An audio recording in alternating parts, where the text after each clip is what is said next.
नमस्कार, आप देख रहे हैं एनएमएफ न्यूज। आपके साथ मैं हूं नम्रता चौधरी। एक वीडियो से शुरुआत करूंगी। वीडियो कन्नड़ भाषा में है, आपको शायद समझ ना आए, लेकिन उसका मतलब क्या है और उसमें नजर कौन आ रहा है ये ज्यादा इंपॉर्टेंट है।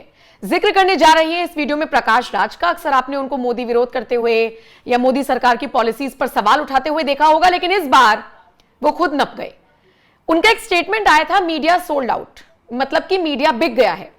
और उसके बाद जब प्रेस कॉन्फ्रेंस में मीडिया से ही आमना सामना हुआ तो पत्रकारों ने सवाल दाग दिए और रेस्ट इज द हिस्ट्री। मतलब उसके बाद ये सारी चीजें इतिहास के पन्नों में दर्ज हो गई कि कैसे बैकलैश प्रकाश राज को झेलना पड़ा। चर्चा करेंगे कि मुद्दा क्या था और कैसे मीडिया ने उस मुद्दे को भुनाया। पंकज प्रसून मेरे साथ जुड़े हुए हैं। पंकज जी, किसी और मुद्दे पर चर्चा थी, लेकिन प्रकाश राज का मीडिया सोल्ड आउट वाला बयान पत्रकारों ने उठा लिया और उसके बाद तो फिर हम वो वीडियो देख ही रहे हैं। मामला क्या था? पूरी घटना बताता हूं। पिछले 3 दिनों से, जब से बेंगलुरु में ये तेलचट्टा पार्टी का एक प्रदर्शन हुआ था, तो कोई आया नहीं, तो फिर प्रकाश राज स्वयं आए और इनके कुछ फैंस फोटो वोटो खींचने के लिए आ गए। तो वहां पे प्रदर्शन किया और बताया कि भाई हटा देना है मोदी सरकार को, जेनजी जाग गया है। और फिर इन्होंने जो भाषण देना था दे दिया।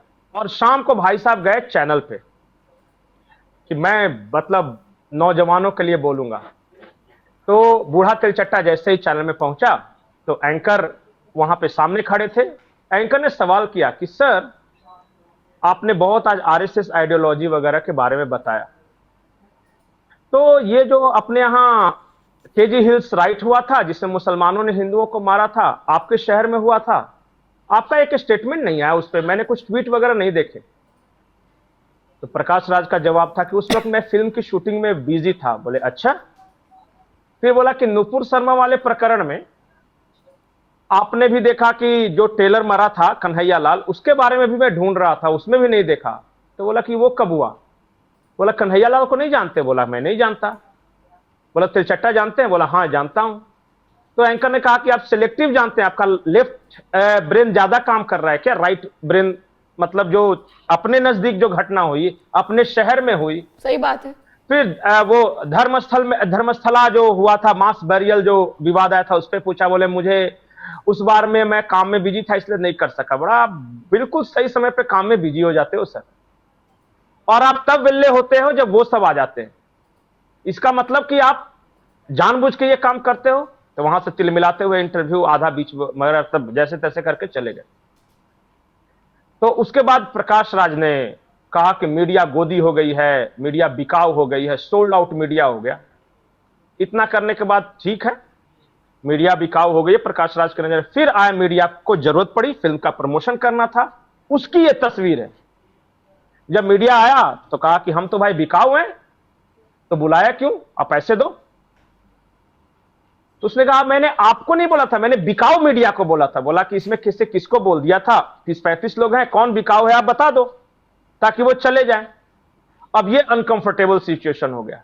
अब प्रकाश राज को पत्रकारों ने कहा कि अब तो आपको बताना होगा कि कौन बिकाऊ है। तो इसने कहा कि जो बीजेपी का पक्ष लेता है बिकाऊ है, जो आरएसएस का पक्ष लेता है बिकाऊ है।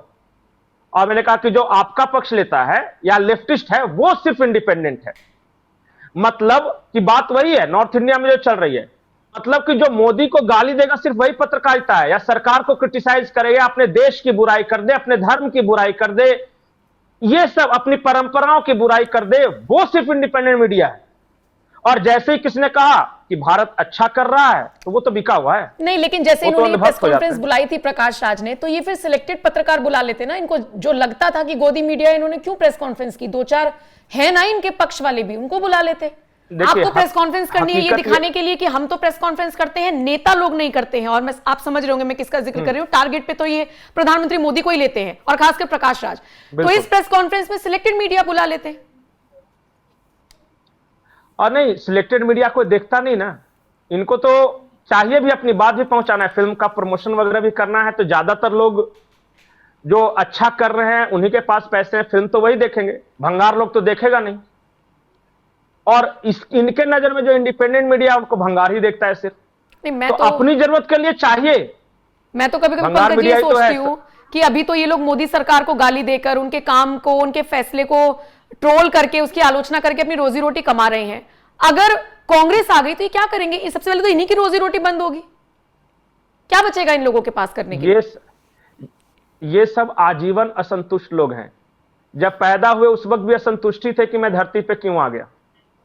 किसी की सरकार रहे, कम्युनिस्ट हमेशा खिलाफ रहता है, कुछ भी हो जाए। जब कांग्रेस की सरकार थी तो कांग्रेस के खिलाफ रहेगा, बीजेपी की सरकार थी तो बीजेपी के खिलाफ रहेगा, थर्ड मोर्चे की सरकार आ गई तो ज्योति बसु ये कह के चलेगा कि भाई अब ये सरकार अच्छा काम नहीं करे। मतलब कुछ लोग ऐसे होते हैं ना जो आजीवन असंतुष्ट रहते हैं। वो इस बात से भी असंतुष्ट हैं कि प्रभु ने इनको इंसान क्यों बना दिया, तिलचट्टा क्यों नहीं बनाया।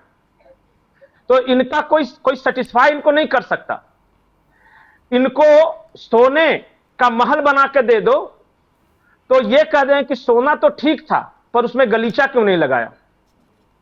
ये मतलब हमेशा ऐसे लोग, और इनको कोई मतलब नहीं है कि किस चीज का बुराई कर रहे हैं। अभी इसी प्रकाश राज ने कह दिया कि मैं सनातन धर्म को पसंद नहीं करता, तो सबने कहा कि कब से, मतलब जब से वो क्रिश्चियन आई है तब से या शुरू से। तो इस तरह के लोग पता है स्वयं दुविधा में जीते हैं।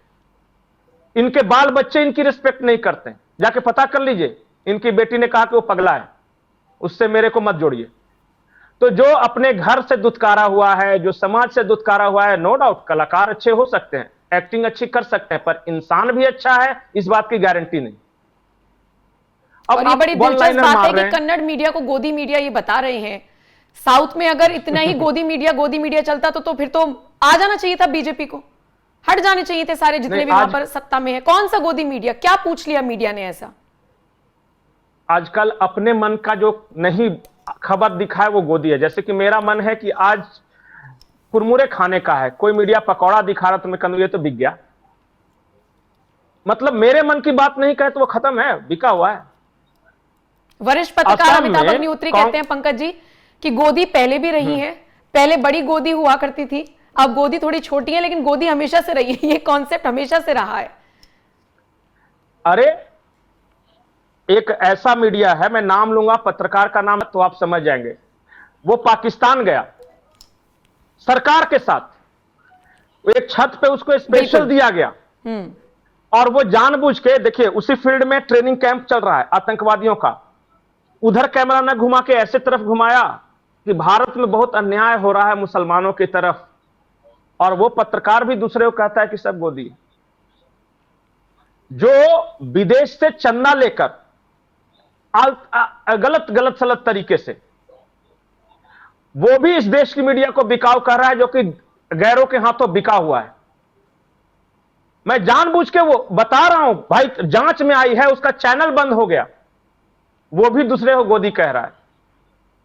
जो दिन रात पाकिस्तान की तारीफ करती है और कल एक भारत की बुराई कर रही थी कि देखिए ईरान ने कैसा स्टैंड लिया और हमारे यहां तो बिल्कुल भारत नतमस्तक हो गया, वो भी दूसरे को गोदी कह रही।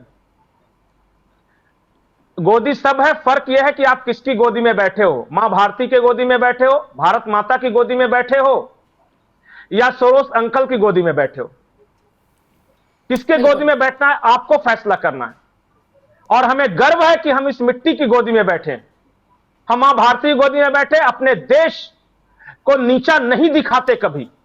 इस बात से गर्व है कि भारत की तरक्की में हम भी पार्टनर हैं। हम इस देश के लोगों के मन में हीन भावना नहीं भरते, हम गर्व से कहते हैं भारत माता की जय। हमें किसी तरह का यह हीन भावना नहीं है कि भगवान ने हमें हिंदू में क्यों पैदा कर दिया। हमें इस बात में बिल्कुल अफसोस नहीं है कि भारत में हम क्यों पैदा हुए, बल्कि गर्व है कि हम भारत में पैदा हुए। अंग्रेजी में टाय टाय फिस फिस करने से कोई बड़ा नहीं हो जाता।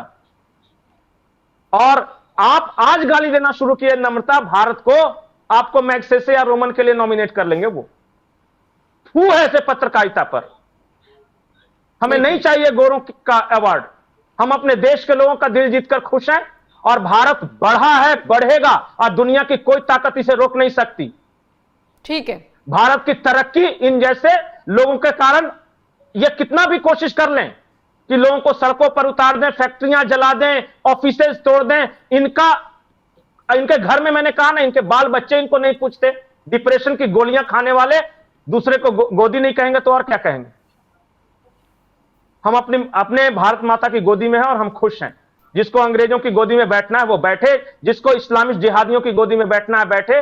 ठीक है। और जो रणनीति वाली मैडम है जो कहती है कि हमने अपनी रणनीति बदली है, इरादा नहीं बदला, वो जिसको गोदी में बैठना है बैठ जाए, किसी मुल्ले मौलाना की गोदी में। चलिए ठीक है, हम तो भारत के साथ रहेंगे। ठीक है, ठीक है। इस वीडियो में इतना ही। पंकज जी, शुक्रिया मेरे साथ जुड़ने के लिए। खबर पर हमने चर्चा की है, आप इस पर क्या राय रखते हैं मुझे बताइएगा। बाकी खबरों के लिए एनएमएफ न्यूज देखते रहिए।